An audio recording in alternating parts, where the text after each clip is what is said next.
قرآن پاک میں آتا ہے وَمِنْ آيَاتِهِ أَنْ خَلَقَ لَكُم مِّنْ أَنفُسِكُمْ أَزْوَاجًا لِتَسْكُنُوا إِلَيْهَا وَجَعَلَ بَيْنَكُم مَّوَدَّةً وَرَحْمَةً إِنَّ فِي ذَلِكَ لَآيَاتٍ لِقَوْمٍ يَتَفَكَّرُونَ۔ اس کی قدرت کی نشانیوں میں سے ایک نشانی یہ ہے کہ اس نے تمہارے لیے تمہارے ہی جنس کی عورتیں پیدا کیں تاکہ ان کی طرف مائل ہو کر سکون حاصل کرو، اور تم میں محبت اور مہربانی پیدا کی۔ بلا شبہ اس میں ان لوگوں کے لیے نشانیاں ہیں جو غور و فکر کرتے ہیں۔ نکاح اسلام کی نظر میں ایک عبادت ہے، نیکی کمانے کا ایک ذریعہ ہے، ایمان مکمل کرنے کا ایک ذریعہ ہے۔ نبی اکرم صلی اللہ علیہ وسلم نے فرمایا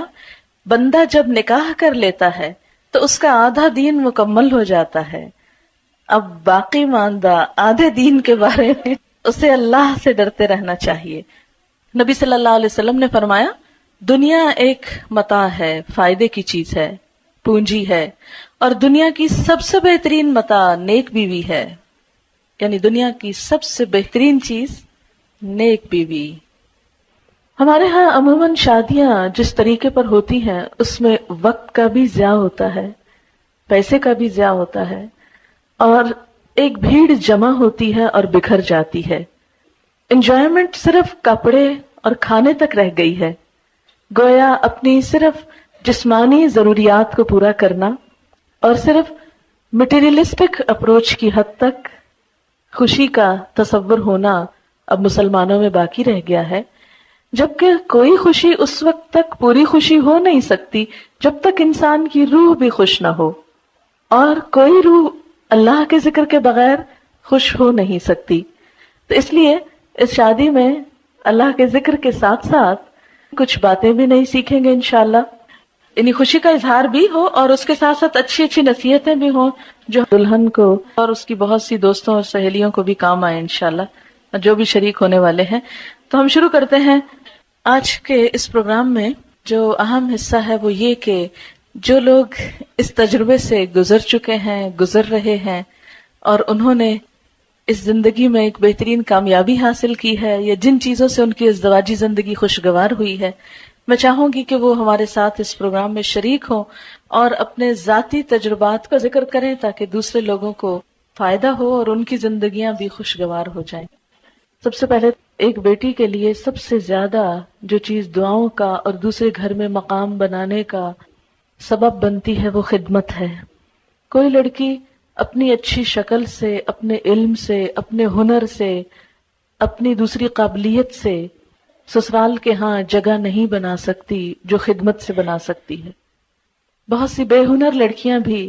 جب اچھے جذبے کے ساتھ خدمت کا ارادہ کرتی ہیں اور کرتی ہیں اور قربانی کرتی ہیں تو بہت دعائیں بھی پاتی ہیں اور بہت خوشحال زندگی بھی۔ تو یہ خوشحال زندگی کا ایک راز ہے سیکریفائس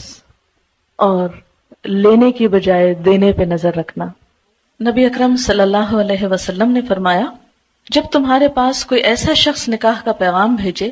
جس کے دین اور اخلاق سے تم راضی ہو تو اس سے نکاح کرا دو، اگر تم ایسا نہ کرو گے تو زمین میں فتنہ اور بڑا فساد رونما ہوگا۔ حضرت انس رضی اللہ تعالیٰ عنہ کہتے ہیں حضرت ابو طلحہ نے حضرت ام سلیم سے نکاح کیا اور مسلمان ہونا ان کے درمیان مہر قرار پایا۔ حضرت ام سلیم ابو طلحہ سے پہلے مسلمان ہو چکی تھی۔ ابو طلحہ نے ان کے پاس نکاح کا پیغام بھیجا۔ ام سلیم نے جواب میں کہا میں مسلمان ہو چکی ہوں، اگر تم بھی اسلام لے آؤ تو میں نکاح کے لیے راضی ہوں۔ ابو طلحہ نے اسلام قبول کر لیا اور یہی ان کے درمیان مہر تجویز ہوا۔ عموماً ہم ایسی ہی چھوٹی چھوٹی غلطیاں کرتے ہیں اور ہمیں خود بھی پتہ نہیں ہوتا کہ ہم کیا کر رہے ہیں۔ اب دیکھیں کہ عموماً ڈفرینس آف اوپینین اس لیے نہیں ہوتا کہ ہم ایک دوسرے کو ڈس لائک کر رہے ہوتے ہیں یا ہماری کوئی عداوت ہوتی ہے ایک دوسرے کے ساتھ، وہ چونکہ سیٹ اپ مختلف ہوتا ہے، گھروں کی روٹین مختلف ہوتی ہے، لائف سٹائل مختلف ہوتا ہے، تو قدرتی طور پر جب آپ ایک دھارے سے آئے دوسرا دوسرے سے آئے، جب وہ اکٹھے ہوں گے تو کچھ چیزیں مختلف ہوں گی اور ان میں اختلاف کا پیدا ہونا بالکل نیچرل ہے۔ اگر آپ اپنے آپ کو دوسرے کی جگہ پر رکھ لیں تو آپ سوچیں اگر میں اس بیک گراؤنڈ سے آتا تو میں بھی ایسا ہی ہوتا، تو اس لیے مجھے دوسرے کو معاف کر دینا۔ کبھی پبلکلی اپنے ہسبینڈ کو کنٹراڈکٹ نہیں کریں، کیونکہ مردوں کی جو انا ہوتی ہے مردوں کی جو خودداری ہوتی ہے ان کو جو اللہ نے وَلِلرِّجَالِ عَلَيْهِنَّ درجہ کہ مردوں کے لیے ان عورتوں پر ایک درجہ ہے، وہ جو اتھارٹی والا ہے اس کو چیلنج نہیں کریں کبھی، اس کو چیلنج کر کے خود آپ نقصان اٹھائیں گے، اس کو وہیں رہنے دیں، اس کو برقرار رکھیں، وہ آپ کے فائدے کا بھی ہے۔ اور اگر اس معاملے میں اس نصیحت پر عمل ہو جائے کہ ٹھیک ہے اختلاف بھی ہو گئے، آپس میں محبت سے بھی انسان ایک دوسرے سے جھگڑتا ہے، روٹتا ہے، سب کچھ چلتا ہے، ایک نیچرل لائف کی علامت ہے، لیکن لوگوں کے سامنے نہیں، کیونکہ شوہر اپنی بے عزتی کو ہمیشہ دل میں رکھ لیتے ہیں اور پھر جگہ جگہ انتقام لیتے ہیں اور زندگی تلخ کر دیتے ہیں، اس لیے ایک کڑوا